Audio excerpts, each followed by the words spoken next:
ಸಾವಿತ್ರಿ, ಇನ್ನೊಂದು ವಾರ ಮಳೆರಾಯ ಕೈ ಕೊಟ್ಟರೆ ಇಡೀ ಅನ್ನಕ್ಕೂ ಭಿಕ್ಷೆ ಬಿಡೋ ಪ್ರತಿ ಬರ್ತದೆ ಈ ರೈತನಿಗೆ.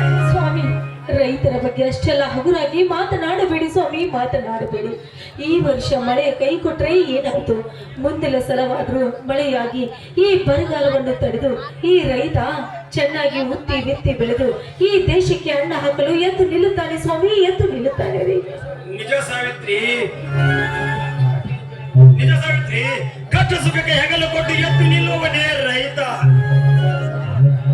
ಆದರೆ ಮುಂಗಾರು ಮಳೆ ಆಗಿದೆ ಎಂದು ಮುಂಜಾಗ್ರತೆ ವಹಿಸಿ ಭೂಮಿಗೆ ಬೀಜ ಬಿತ್ತಿದರೆ ಬಿತ್ತಿದ ಮನುಷ್ಯನಿಗೆ ಮಾಯವಾಯಿತು. ಅದಕ್ಕೆ ಹೆದರದೆ ರೈತ ಅದನ್ನು ಹರಗಿ ಮತ್ತೊಂದು ಸಾರಿ ಬೀಜ ಬಿತ್ತಿದರೆ ಆವಾಗ ಕೂಡ ಅದೇ ರೀತಿ ಕೈ ಕೊಟ್ಟಿತ್ತು. ಈ ರೀತಿ ಆದರೆ ರೈತರ ಜೀವನದ ಗತಿ ಏನು ಸಾವಿತ್ರಿ? ಗತಿ ಏನು? ದೇವರೇ ಗತಿ ಆಗುತ್ತದೆ ಸ್ವಾಮಿ, ದೇವರೇ ಗತಿ ಆಗುತ್ತದೆ. ಏನು ಮಾಡಬೇಕಂತ ನನಗೂ ಒಂದು ಗೊತ್ತಾಗ್ತಾ ಇದ್ದಾರೆ. ಈ ವರ್ಷ ಮಳೆರಾಯ ಕೈ ಕೊಟ್ರೆ ಏನಾಯ್ತು? ಇದನ್ನೆಲ್ಲ ನೋಡಿಕೊಂಡು ಈ ರೈತರ ಬಗ್ಗೆ ಈ ಸರ್ಕಾರ ಏನು ಸಹಾಯ ಮಾಡದೆ ಹಾಗೆ ಕೂತುಕೊಳ್ಳಬೇಕಿದ್ದಾರೆ. ಈ ಸರ್ಕಾರ ಏನಾದ್ರೂ ಸಹಾಯಧನ ಮಾಡುತ್ತದೆ ಸ್ವಾಮಿ, ಮಾಡುತ್ತದೆ ರೀ. ಸಾವಿತ್ರಿ, ಈ ಸರ್ಕಾರ ರೈತನಿಗೆ ಧನ ಸಹಾಯ ಮಾಡಿದ್ರೆ ಎಷ್ಟು ಗೊತ್ತಾ? 700 ರಿಂದ 800 ರೂಪಾಯಿ ಮಾತ್ರ ಕೊಡ್ತದೆ ಈ ಸರ್ಕಾರ.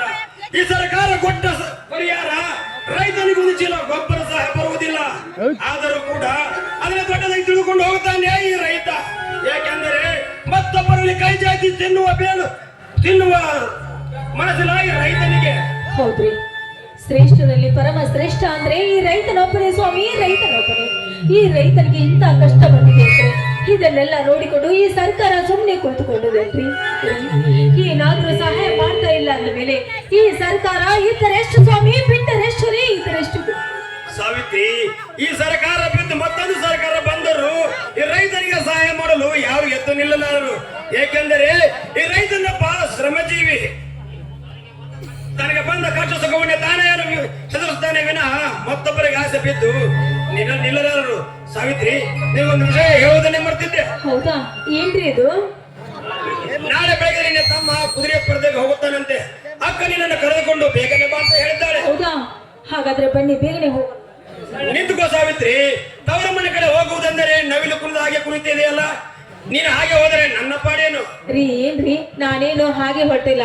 ನಿಮ್ಗೆ ಇಷ್ಟವಾದ ಅಡಿಗೆನೆಲ್ಲ ಮಾಡಿ ಇಟ್ಟಿದ್ದೀನಿ. ಶ್ರೀಕಾಂತ ಬಂದ ನಂತರ ಇಬ್ರು ಹೊಟ್ಟೆ ತುಂಬಾ ಊಟ ಮಾಡಿ, ಸರಿನಾ? ನನಗೆ ಆ ಊಟ ಬೇಡ ಚಿನ್ನ, ನನಗೆ ಈ ಊಟ ಬೇಕು. ರೀ, ಏನ್ರಿ ಇದು? ಇಷ್ಟು ವಯಸ್ಸಾದ್ರೂ ಈ ರೀತಿ ಮಾತನಾಡ್ತಾ ಇದ್ರಾ? ಶ್ರೀಕಾಂತ ಬಂದ್ರೆ ಏನ್ ಗತಿ ಅಂತ? ಶ್ರೀಕಾಂತ ಬರುವುದಲ್ಲ ಬಾ ಸಾವಿತ್ರಿ, ಈ ಗಂಡನ ಎದುರಲ್ಲಿ ಗಂಡು ಪಕ್ಷ ಕರಿಬಿಚ್ಚಿ ಹಾರೋಣ ಬಾ. ಆಯ್ತು ರೀ, ನೀವೇನೆಲ್ಲ ಮರೆಯದೇವರು, ನಿಮ್ಮ ಇಷ್ಟದಂತೆ ಆಯ್ತು. ಬನ್ನಿ ಹಾಡೋಣ ಮಹಾರಾಜ. ನಿನಗಾಗಿ ನನಗಾಗಿ ಬದಲಿರುವ ಜೊತೆಗೆ ನನ್ನ ಹೊಲವೇ ಬಲಕಾರಿ ನನ್ನ ಚೆಲುವೆ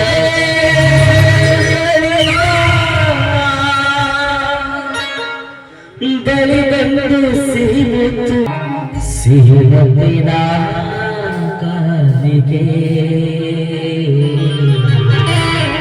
ಕೊಡುವ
ಬೈಲಾರಿ, ಇದೇನಪ್ಪ ಕೈಯಲ್ಲಿ ಕುದುರೆ ಹಿಡಿದುಕೊಂಡು ಬಂದಿದ್ದೀಯಾ ನೀನು? ಮತ್ತೇನವ್ವ, ಇವತ್ತು ಕುದುರೆ ಸ್ಪರ್ಧೆವಲ್ಲವೇ?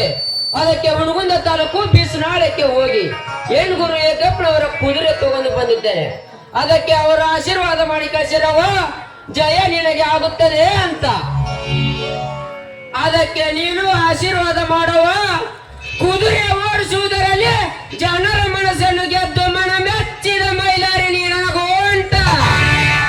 ಬೇಡ ಬೈಲಾರಿ, ನೀನು ಕುದುರೆ ಸ್ಪರ್ಧೆಗೆ ಹೋಗೋದು ಬೇಡ ಅಂತ. ಅವ್ವ, ಏನು ಹೇಳುತ್ತಿದ್ದೀಯಾ ನೀನು? ಇದೇ ನನ್ನ ಮಾತು. ಅವ್ವ, ಏನು ಮಾತನಾಡುತ್ತಿದ್ದೀಯಾ ನೀನು? ಛಲವಿಲ್ಲದ ಮನಸ್ಸಲ್ಲಿ ಛಲ ತುಂಬಿದವಳು ನೀನು. ಶಕ್ತಿ ಇಲ್ಲದ ದೇಹಕ್ಕೆ ನ್ಯಾಯದ ಶಕ್ತಿ ಕೊಟ್ಟವಳು ನೀನು. ನನ್ನ ಮಗ ಸತ್ಯವಂತನಾಗಲಿ, ನೀತಿವಂತನಾಗಲಿ, ನ್ಯಾಯವಂತನಾಗಲಿ ಎಂದು ಮಾತು ಮಾತಿಗೊಮ್ಮೆ ಒಳ್ಳೆಯದನ್ನೇ ಬೆಳೆಸಿದವಳು ನೀನು. ಈಗೇಕವ ಒಮ್ಮೆಗೊಮ್ಮೆಗೆ ಕುದುರೆ ಸ್ಪರ್ಧೆಗೆ ಇಳಿಯಬೇಡ ಎನ್ನುತ್ತಿದೆಯಲ್ಲ? ಯಾಕವ ಕುದುರೆ ಸ್ಪರ್ಧೆಯಲ್ಲಿ ಸೋತು ಚಂಡನಂತೆ ಮನೆಗೆ ಬರುತ್ತಾನೆಂದು ಅನುಮಾನನ? ಅದು ಮಾಡೋದಲ್ಲಪ್ಪ. ನನ್ನ ಮಗ ಛಲ ಹೊತ್ತ ಛಲಗಾರ, ಸೋಲಿಲ್ಲದ ಸರ್ದಾರ ಅಂತ ನನಗೆ ಚೆನ್ನಾಗಿ ಗೊತ್ತು. ಆದರೆ ಏನಾಯ್ತು ಹೇಳವ? ಈ ನಿನ್ನ ಮಗನಿಂದ ನಿನಗೇನಾದರೂ ಅವಮಾನವಾಗಿದ್ದರೆ ಅವತ್ತೇ ನನ್ನ ಶಿರ ಕಡಿದು ನಿನ್ನ ಪಾದಕ್ಕೆ ಇಡುತ್ತೇನೆ. ಮೈಲಾರಿ, ಹೌದವ, ಜನ ನನಗೆ ಕೊಟ್ಟ ಪ್ರೋತ್ಸಾಹ ಗೆಲ್ಲಬೇಕೆಂಬ ಹುಚ್ಚ ನನ್ನ ಎದೆಯಲ್ಲಿ ಕಾಡುತ್ತಿದೆ. ಜಲಬಲವನ್ನು ಹೊಂದಿದ ಈ ನಿನ್ನ ಮಗ ಮೈಲಾರ ಕುದುರೆ ಸ್ಪರ್ಧೆಯಲ್ಲಿ ಎಂತ ನಿಪುಣನಿದ್ದರೂ ಅವನನ್ನು ಹಿಂದಕ್ಕೆ ಜಯದ ಪತಾಕಿನ ಹಾರಿಸಲಿಲ್ಲ. ನನ್ನ ಹೆಸರು ಮೈಲಾರನೇ ಅಲ್ಲ. ಆಶೀರ್ವಾದ ಮಾಡವ್ವ. ಮೈಲಾರಿ, ನಾನು ಹೇಳುತ್ತಿರುವುದು ಅದಲ್ಲಪ್ಪ. ಈ ಊರ ಯಜಮಾನರ ವಿರುದ್ಧ ಯಾರೇ ಕುದುರೆ ಓಡಿಸಿದವರು ಜೀವಂತವಾಗಿ ಬದುಕಿಲ್ಲ. ಅದಕ್ಕೆ ನನಗೆ ಭಯವಾಗುತ್ತಿದೆ ಏನವ್ವ? ಈ ಮೈಲಾರ ಈ ಊರ ಯಜಮಾನ ಕೈಯಲ್ಲಿ ಸಾವಿಗೀಡಾಗುವ ಷಂಡನಲ್ಲವ? ಆ ಯಜಮಾನ 10 ಮಂದಿ ತುಂಟರನ್ನು ಕಳಿಸಿದರು. ಬಾಂಟನಂತೆ ಅವರ ಎದೆಯನ್ನೇ ಬಗೆದು ಮೆಟ್ಟಿ ನಿರ್ಮಿಸಿ ಬರುವ ದಿಟ್ಟ ಧೀರನವ ಈ ನಿನ್ನ ಮಗ ಮೈಲಾರ.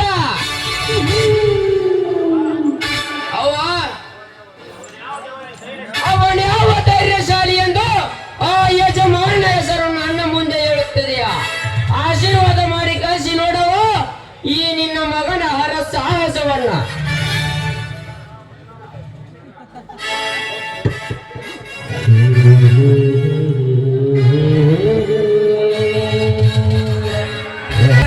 ಮೈಲಾರ, ಮಾಮ, ಇದೇನು ಮೈಲಾರ? ಅಲ್ಲಿ ಎಲ್ಲೋ ಬರ್ದಿದೆ, ಸಿದ್ಧತೆ ನಿರಂತ ಕಾಣುತ್ತದೆ. ಎಲ್ಲರೂ ಮೈಲಾರ ಅಂತ ಕೂಗ್ತಿರುವಾಗ ನೀನ್ ನೋಡಿದ್ರೆ ಇನ್ನು ಇಲ್ಲೇ ಇದೆಯಾ? ಅಕ್ಕ, ನೀನಾದ್ರೂ ಬೇಗ ಹೇಳಿ ಕಳಿಸಬಾರದು ಇವನನ್ನು. ಸೋಮು, ಅದೇನಾಯ್ತಂದ್ರೆ ಅವ್ವ, ಅದನ್ನು ಆಮೇಲೆ ಹೇಳುವಂತೆ ಮೊದಲು ಆಶೀರ್ವಾದ ಮಾಡಿ. ಬೇಗನೆ ಆಶೀರ್ವಾದ ಮಾಡಕ್ಕ ಅವನು ಹೋಗುತ್ತಾನೆ. ಎದ್ದೇಳು ಬೈಲಾರಿ, ಎದ್ದೇಳು. ಯಾವ ಕೆಟ್ಟ ದೃಷ್ಟಿಯು ನಿನ್ನ ಮೇಲೆ ಬೀಳದೆ, ಅಷ್ಟೇ ಅಲ್ಲ, ಯಾವ ಕೆಟ್ಟ ದೃಷ್ಟಿಯು ನಿನ್ನ ಮೇಲೆ ಬೀಳದೆ ನೀನು ಜಯಶಾಲಿಯಾಗಿ ಬರಲಿ ಅಂತ ಕಿರಾತಕನಲ್ಲಿ ಕ್ರೀಡಾಂಗಣದಲ್ಲಿ ಕಿರಾತಕನಂತೆ ವರ್ತಿಸುತ್ತಿರುವ ಆ ಕೆಟ್ಟ ಹೋಗುಗಳನ್ನು ಸುಟ್ಟು ಹಾಕಿ ನೀನು ಜಯಶಾಲಿಯಾಗಿ ಜಯದ ಪತಾಕೆಯನ್ನು ನಿನ್ನ ಕೊರಳಿಗೆ ಹಾಕಿಕೊಂಡು ಜಯಶಾಲಿಯಾಗಿ ಬಾಕಂದಾರಿ. ಅವ್ವ, ನನಗಿದ್ದ ಬಲ, ನನಗಿರ್ತಕ್ಕಂಥ ಛಲ, ಈ ಭೂಮಿ ಮೇಲೆ ಇರ್ತಕ್ಕಂಥ ಪ್ರತಿಯೊಬ್ಬ ಕೆಟ್ಟ ವ್ಯಕ್ತಿಗೆ ನಾನು ಯಾರೆಂದು ತೋರಿಸಿಕೊಟ್ಟು ಬರುತ್ತೇನೆ. ನಾನು ಬರುವವರೆಗೂ ಆ ಮೈಲಾರಿಯನ್ನು ಸ್ವಲ್ಪ ನೋಡ್ಕೊಂತ ಇರು. ಮಾಮಮ್ಮ, ಹೋಗೋಣ. ನೀವು ಬನ್ನಿ, ಹೋಗೋಣ.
ನಾನು ಯಜಮಾನ್ರೆ ಭದ್ರನಾಯಕ ಮಾತನಾಡುತ್ತಿರುವುದು. ಹೇಳು ಭದ್ರನಾಯಕ, ಕುದುರೆ ಸ್ಪರ್ಧೆ ಏನಾಯ್ತು? ನನ್ನ ತಮ್ಮನಿಗೆ ಗೆಲುವು ತಾನೆ? ಮಹಿಳೆಯರಿಗೆ ಗೆಲುವಾಯಿತು. ಗೋ! ಭದ್ರ, ಆ ರಂಡೆಯ ಮಗ ಗೆಲುವು ಸಾಧಿಸುವವರೆಗೂ ನೀವೇನು ಮಾಡುತ್ತಿದ್ದೀರಾ? ಏನು ಮಾಡೋದು ಯಜಮಾನ್ರೆ, ನಾವು ಅನಾವರಣದಲ್ಲಿ ಪ್ರಯತ್ನ ಪಟ್ಟೆವು. ಊರಿನ ಜನರೆಲ್ಲರೂ ಮಹಿಳೆಯರ ಕಡೆಗೆ ಸಪೋರ್ಟ್ ಮಾಡುತ್ತಿದ್ದರು. ನಮ್ಮ ಪ್ರಾಣ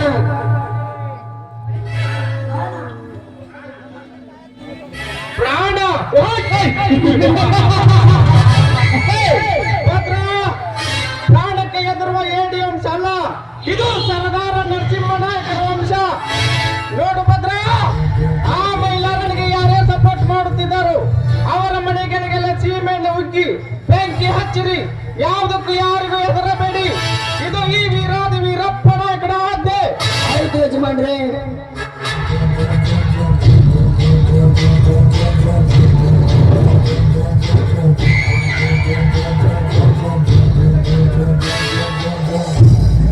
ಮೈಲಾರ,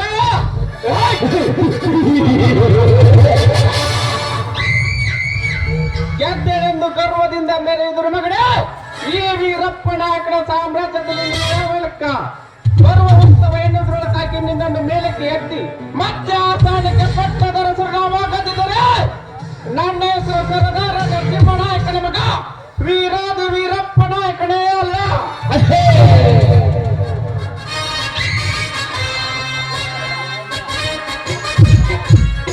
ಯಪ್ಪ ಯಜಮಾನ್ರ ನಿಮಗಾತ್ರಿ ಯಪ್ಪ ಇವತ್ತು ಪೂರ ಅವಮಾನ. ನಿಮ್ಮ ಮಾನ ಮರ್ಯಾದೆಯಲ್ಲ ಕಚ್ಚಿ ಪಿಚ್ಚಿ ಅಂತ ಹಾಕಿ ತೋಡ್ಬಿಟ್ನಲ್ರಿ ಯಪ್ಪ ಮೈಲಾರ. ಏನಾಯ್ತು ಶೆಟ್ಟಿ? ಇನ್ನೇನಾಗ್ಬೇಕ್ರಿ ಯಪ್ಪ ಸಾವುಕಾರ. ನಾನಾ ನಾನಾ ನಾನಾ ನಾನಾ ಅಂತ ಮೆರಿತಿದ್ದ ನಿಮ್ಮನ್ನ ಆ ಕುದುರೆ ಸ್ಪರ್ಧೆದಾಗ ಸೋಲಿಸಿ ನಿಮ್ಮ ಗಣತೆ ಗೌರವವನ್ನು ಕಾಣಬಿಟ್ಟಲ್ಲ ಆ ಮೈಲಾರ. ಕಳೆಯಲಿ ಶೆಟ್ಟಿ, ಕಳೆಯಲಿ. ಸೋಲು ಗೆಲುವಿನ ಮೆಟ್ಟಲು ಎನ್ನುವುದು ನಿನಗೆ ಗೊತ್ತಿಲ್ಲವೇ? ಕುದುರೆ ಸ್ಪರ್ಧೆಯಲ್ಲಿ ನನ್ನ ತಮ್ಮನನ್ನು ಸೋಲಿಸಿ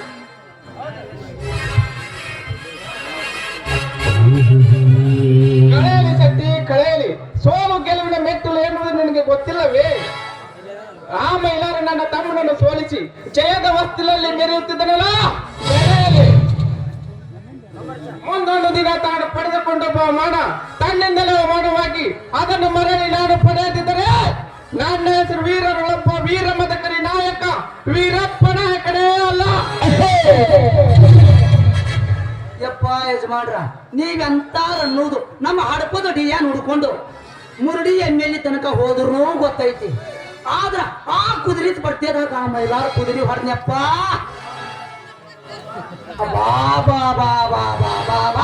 ಕುಂತು ಮಂದಿ ಕಣ್ಣು ನಿಂತು ಮಂದಿ ಕಣ್ಣು ಗಿಮಿ ಗಿಮಿ ಗಿಮಿ ಗಿಮಿ ಗಿಮಿ ಅಂತ ಅಲ್ರಿ. ಆದ್ರೂ ನಮ್ಮ ಊರಾಗ ಗಂಡನಬೇಕು ಆ ಮೈಲಾರಪ್ಪನ ಅಂತೀನಿ. ಏ ಶೆಟ್ಟಿ, ನೀನೇಗ ಅವನನ್ನು ಹೊರತಾ ಇದ್ದ ಸೆಗಳ್ತಾ ಇದ್ದೆವು. ಅವನು ಹೊಗಳಾಕರ ಏನೈತ್ರಿ ಯಜಮಾನ್ರ, ನಾವು ಹೋಗುವಂತ ಕೆಲಸ ಏನ್ ಮಾಡ್ಯಾನಂತೀನಿ ಆ ಮೈಲಾರ.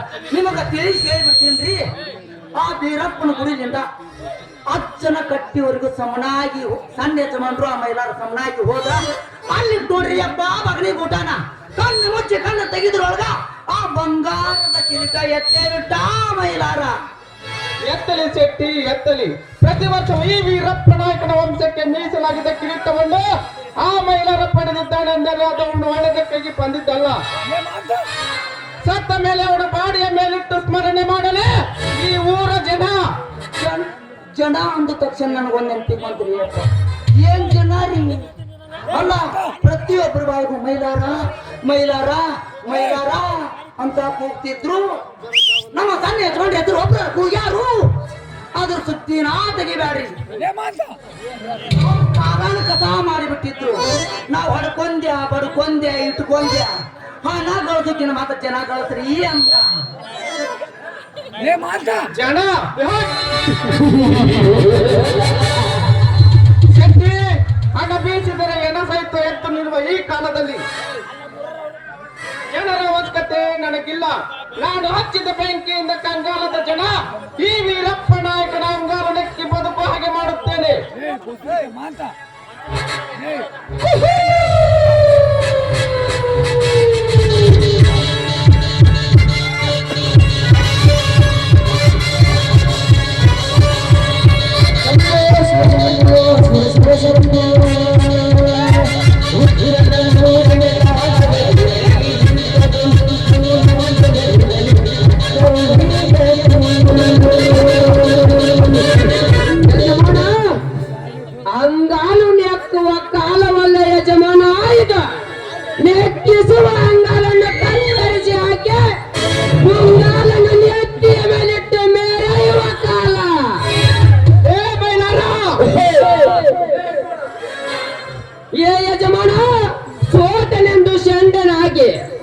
ಊರಲ್ಲಿರುವ ಮನೆಗಳಿಗೆ ಬೆಂಕಿ ಹಚ್ಚಲು ನಿನ್ನ ಆಳುಗಳನ್ನು ಕಳಿಸಿರುವ ಯಾವ ವಿವೇಕ?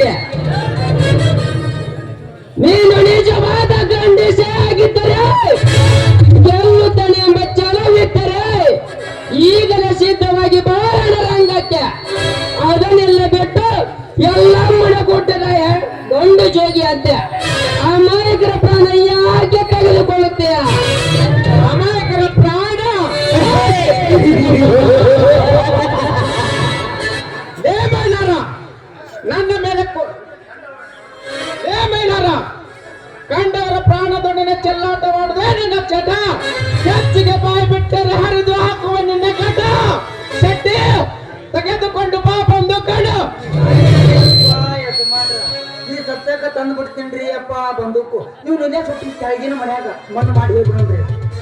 ಯಾಕೆ ಯಜಮಾನ್ರೆ ಈ ಮೈಲಾರ ನೋಡ್ರಿ ಹಾಗೆ ಹೋರಾಡಬೇಕು? ನಿಮಗೆ ಗಂಡು ನರವಿಲ್ಲವೇ? 10 ವರ್ಷ ಅಂಡನೆಂದು ಹಾರಾಡುವ ನಿನ್ನ ನರಗಳೆಲ್ಲ ನಶಿಸಿ ಕಂಡಿ ಆಗಿ ಬಿಟ್ಟಿದ್ದಾವೆ.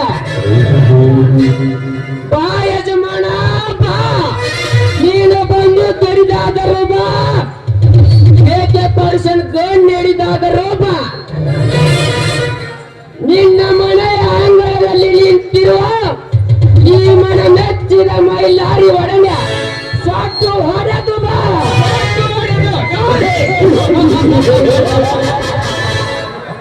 ಏ ಮೈಲಾರ, ವೀರಾಧಿವೀರ ವೀರ ಮದಕರಿ ನಾಯಕ ಈ ವೀರಪ್ಪ ನಾಯಕನ ಮುಂದೆ ತೊಡೆತಟ್ಟಿ ನಿಲ್ಲೊಟ್ಟು ಧೈರ್ಯ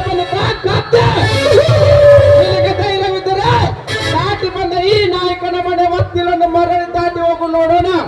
ಮನೆ ವಾಸ್ತುಲು ಯಾಕೆ ಯಜಮಾನ? ನನ್ನ ತಾಯಿ ಆಜ್ಞೆ ಆದರೆ ಸಾಕು ಮಗಳೇ. ನಿನ್ನ ಶಿರ ಒಳ್ಳೆ ಕತ್ತರಿಸಿ ಹಾಕಿ ಭವ್ಯವಾದ ಈ ನಿನ್ನ ಅರಮನೆಗೆ ಬೆಂಕಿ ಹಚ್ಚಿ ಹೋಗುವಷ್ಟು ಧೈರ್ಯವಿದೆ ಈ ಮೈಲಾರನಿಗೆ.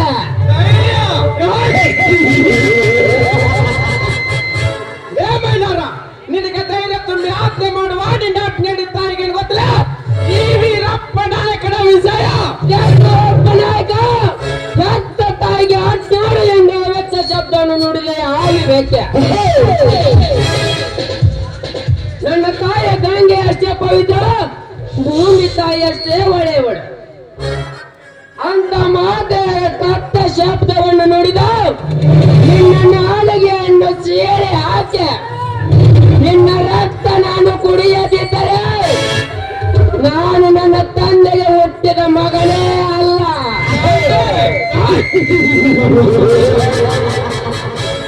ಯಾರು ನಿನ್ನ ತಂದೆ? ಹುಟ್ಟಿ ಇಷ್ಟು ದೊಡ್ಡವನಾದರೂ ಒಂದು ಸಾರಿ ಆದರೂ ನಿನ್ನ ತಂದೆ ಮುಖವನ್ನು ನೋಡಿದ್ಯಾ? ಒಂದು ವೇಳೆ ನಿನ್ನ ತಂದೆ ಸತ್ತಿದ್ದರೆ ನಿನ್ನ ತಾಯಿಯ ಮುತ್ತೈದ ಪಟ್ಟ ಯಾಕೆ ಇರ್ತಿತ್ತು?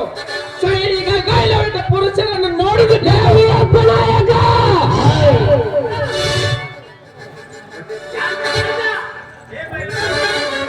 ಏ ಮೈಲಾರ, ಏ ಮೈಲಾರ, ನನ್ನ ಮೇಲೆ ಕೋಪಗೊಂಡರೆ ನಿನಗಾದ ತಾಪ ಹೇಳರದು. ಮೊದಲು ಹೋಗಿ ನಿನ್ನ ತಾಯಿಯನ್ನು ಕೇಳು, ನಿನಗೆ ಜನ್ಮ ಕೊಟ್ಟ ಅಪ್ಪ ಎಲ್ಲಿದ್ದಾನಂತ. ಅವಾಗ ನಿನಗೆ ಗೊತ್ತಾಗುತ್ತದೆ ನಿನ್ನ ತಾಯಿ ಗರತಿಯೋ ಇಲ್ಲ ಹರತಿಯೋ ಎನ್ನುವುದು. ತಂದೆ ಯಾರು? ನನ್ನ ತಂದೆ ಪ್ರೀತಿ ವಾತ್ಸಲ್ಯದಲ್ಲಿ ಬೆಳೆದ ನಾನು. ತಂದೆ ನೆನಪೇ ಕಳೆದು ಹೋಯಿತಲ್ಲ. ನನ್ನ ತಂದೆ ಸತ್ತಿದ್ದನ ಇಲ್ಲ ಬದುಕಿದ್ದನ? ಹೋಗಿ ನನ್ನ ತಾಯಿ ಕೇಳಿದರಾಯ್ತು. ನೋಡು ಯಜಮಾನ, ನನ್ನ ತಾಯಿ ನೀನು ಹೇಳಿದ ಹಾಗೆ ವ್ಯಭಿಚಾರಿಯಾಗಿದ್ದರೆ ಅವರನ್ನು ತುಂಡು ತುಂಡಾಗಿ ಕತ್ತರಿಸಿ ನರಿ ನಾಯಿಗಳಿಗೆ ಹಾಕುತ್ತಾನೆ. ಒಂದು ವೇಳೆ ನನ್ನ ತಂದೆ ನನ್ನ ತಾಯಿಗೆ ಮೋಸ ಮಾಡಿ ಬೇರೆ ಹೆಣ್ಣಿನೊಡನೆ ಸಂಪರ್ಕ ಇಟ್ಟುಕೊಂಡಿದರೆ ಅವನಿಗೆ ಸರಿಯಾಗಿ ಬುದ್ಧಿ ಕಲಿಸಿ ಮರಳಿ ನನ್ನ ತಾಯಿ ಕೊಡಿಸುತ್ತೇನೆ. ಅದನ್ನೆಲ್ಲ ಬಿಟ್ಟು ಮಗನೇ, ನಮ್ಮ ಸಂಸಾರದಲ್ಲಿ ನಿನ್ನದೇನಾದರೂ ಕೈವಾಡವಿದ್ದರೆ ಮಗನೇ ನಿನಗೆ ಮರಳಿ ಬಂದು ಭೇಟಿಯಾಗುತ್ತೇನೆ. ಮೈಲಾರ, ಮನಸ್ಸು ಕೊಟ್ಟರೆ ಮೈಲಾರ, ಮನಸ್ಸು ಬಿಟ್ಟರೆ ಎದುರಾಳಿಗಳ ಜೀವ ಹಾರ. ತಿಳಿದುಕೊಂಡು ಬಾಳಿದರೆ ನಿನ್ನ ಬಾಳು ಬಂಗಾರ ಮಗನೇ. ಇಲ್ಲ ಮುಂದೆ ನೋಡು ಈ ಯಜದೂತನ ಅವತಾರ ತೋರುತ್ತಾನೆ. ಚೋರನಿಗೊಂದು ಕಾಲ, ಚೋರನಿಗೊಂದು ಕಾಲ, ಸುಳ್ಳಿಗೂ ಒಂದು ಕಾಲ, ಸತ್ಯಕ್ಕೂ ಒಂದು ಕಾಲ. ಅವರ ಚಿತ್ರದಲ್ಲಿ ನ್ಯಾಯವೇ ಇದೆ, ಅವರ ಚಿತ್ರ ಕೆಳಗೆ ಬುದ್ಧಿ ಮಣ್ಣಾಗಿದೆ. ಚೋರನಿಗೊಂದು ಕಾಲ, ಚೋರನಿಗೊಂದು ಕಾಲ, ಸುಳ್ಳಿಗೂ ಒಂದು ಕಾಲ, ಸತ್ಯಕ್ಕೂ ಒಂದು ಕಾಲ.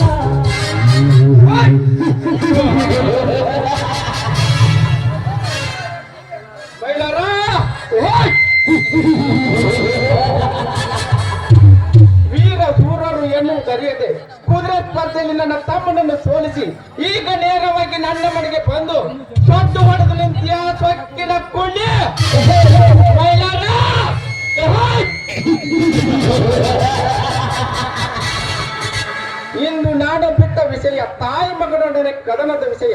ಅದೇ ಕದನದಲ್ಲಿ ನಿನ್ನನ್ನು ಕತ್ತರಿಸಿ ಹಾಕಿ ನಿನ್ನ ತಾಯಿ ಅಂಗ ಸುಖವನ್ನು ಉಂಡು ಅವಳನ್ನು ಕೊಲೆಗೈಯದಿದ್ದರೆ ನನ್ನ ಹೆಸರು ವೀರ ಕೇಸರಿ ವೀರಪ್ಪ ನಾಯಕನೇ ಅಲ್ಲ.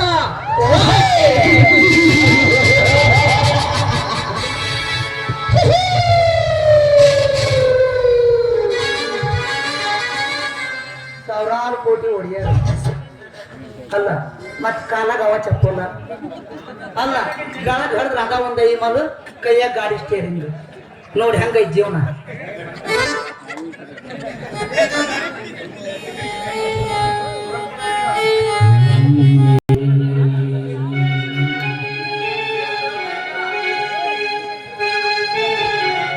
ಕೊಟ್ಟ ಕಳಿಸಿ